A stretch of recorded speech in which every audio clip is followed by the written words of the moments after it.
Now, there's one more obstacle we have to deliver before we're going to get there. The third chapter 12 would be called moral imagination. We'll come to that. But he has to get one more obstacle out of the way, and that's the obstacle called purpose. Okay? The way we use the term purpose is a problem. So, in fact, purpose, he says, the concept of purpose is a very unusual concept. He says, where we have a cause, the cause leads to an effect, right? So a cause, if beavers, bless you, if beavers fell trees across a stream, the effect will be that the trees fall across the stream, and the effect will be a dam. The trees will form a dam which blocks the stream and forms a pond or a lake. You with me? So that's definitely a cause and effect situation. So we could say, in actual reality, the cause to lead to an effect has to be perceptible. The trees actually have to fall over the stream before. So the percept of the cause would precede the percept of the effect. You with me? That is, you wouldn't just say, there's a bunch of trees here, uh-oh, there's going to be a pond. Well, maybe there's going to be a pond, but not until the trees are felled, yeah?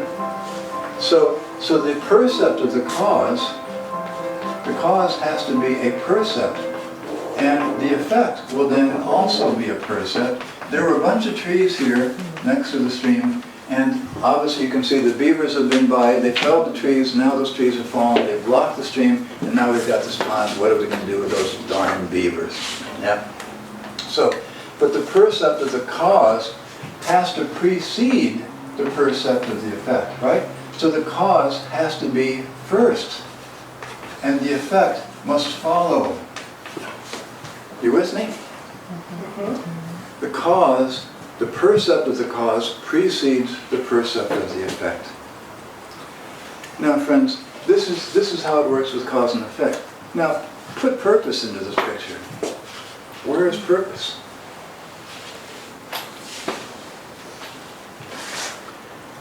The idea of purpose is the effect determines the causes which lead to the effect. Say that again? The effect determines the causes that create the effect. Wait a minute. That's not possible. It's not possible in cause and effect, right? So purpose cannot be, in other words, because the cause has to exist as something perceptible to lead to a perceptible change, which will be the effect.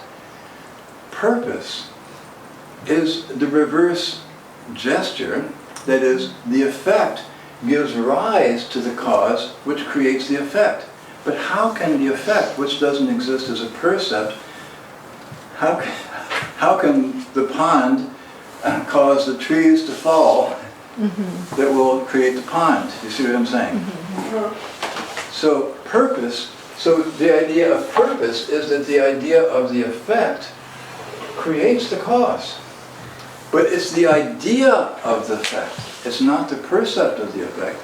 The percept of the effect is the result of the cause. But the idea of the effect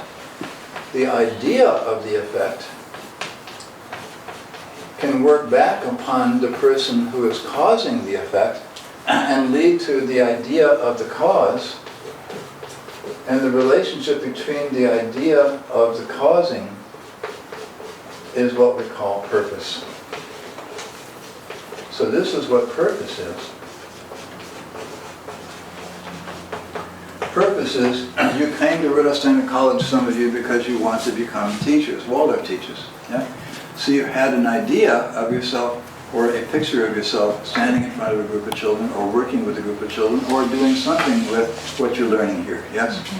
So you had an idea. Now some of you, are any of you Waldorf teachers right now? Well, yeah. So you could say, so it's not that you have achieved the effect, right, but you have the idea of the effect. So you're doing something that to say, okay, if I can just find the cause that will lead me, if I can find the right, here's what I want to do, how do I get there? This is my goal.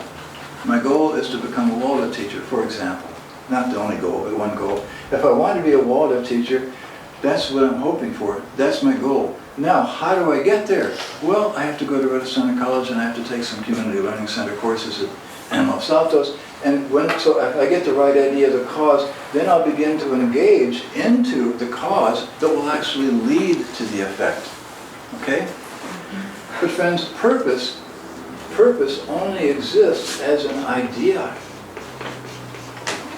Purpose is the idea of the effect and the idea of the actions which will lead to the result of the effect. But we don't find purposes in nature. We find streams that are filled by beavers, and we find dams that are formed. But we don't find the beavers somehow thinking, you know what, this would make a great dam. Let's go to Starbucks tonight, we'll have a caucus about it, and we'll talk about which trees to fell tomorrow.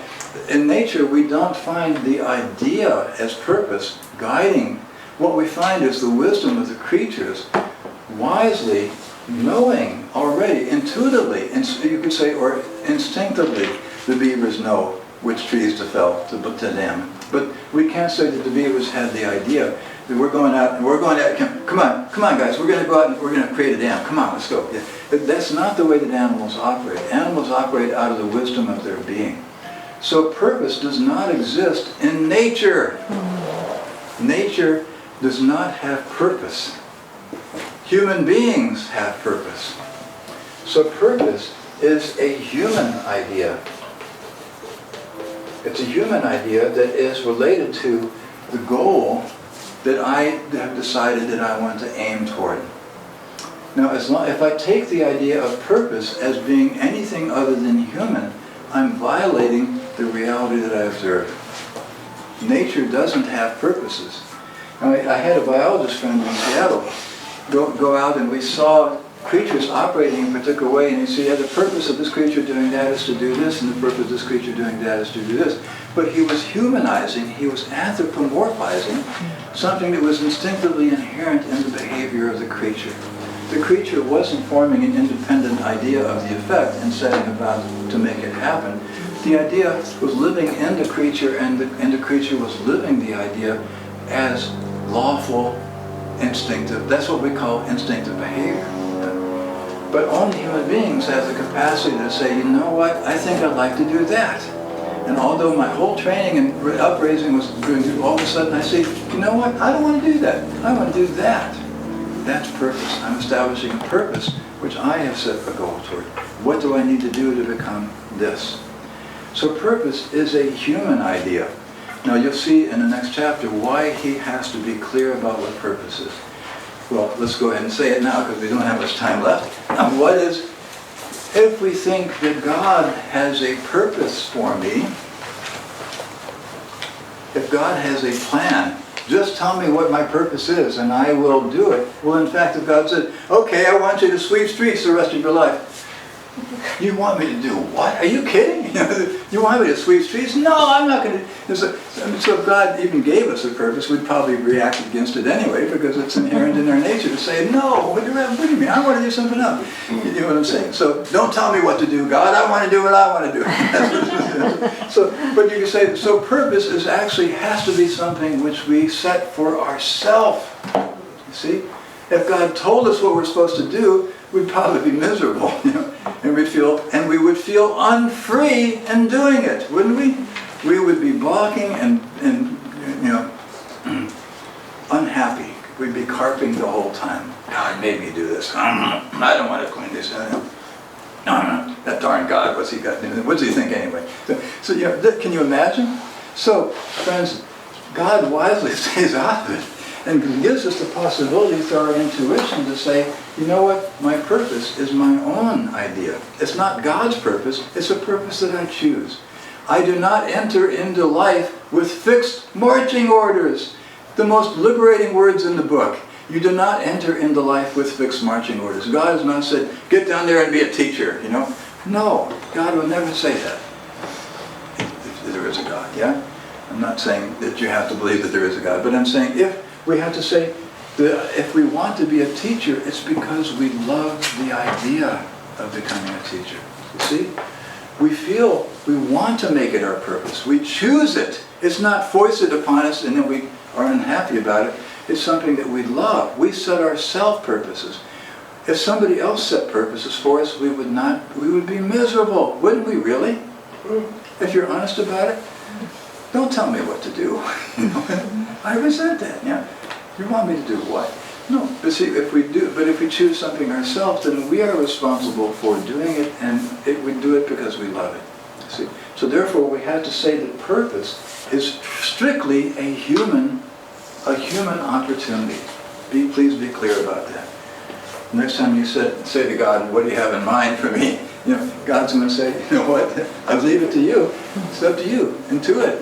Decide what you want. Go for it." That's no. Okay. So now,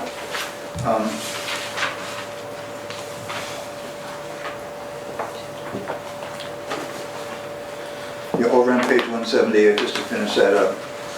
For purpose, it is absolutely necessary that the effective cause be a concept, the concept of the effect. But nowhere in nature can we establish that concepts are causes. The concept always proves to be merely the conceptual link between a cause and effect. In nature, causes only exist in form of a process. For monism, any reason to assume the existence of world purposes and purposes of nature falls away, along with the assumption of an absolute world being that cannot be experienced but only inferred hypothetically. He's not saying that there isn't a divine being or there's not a divine order, but he's saying if we're inferring a divine being as a big papa in the sky who has a plan for me, we're barking up the wrong tree. Okay?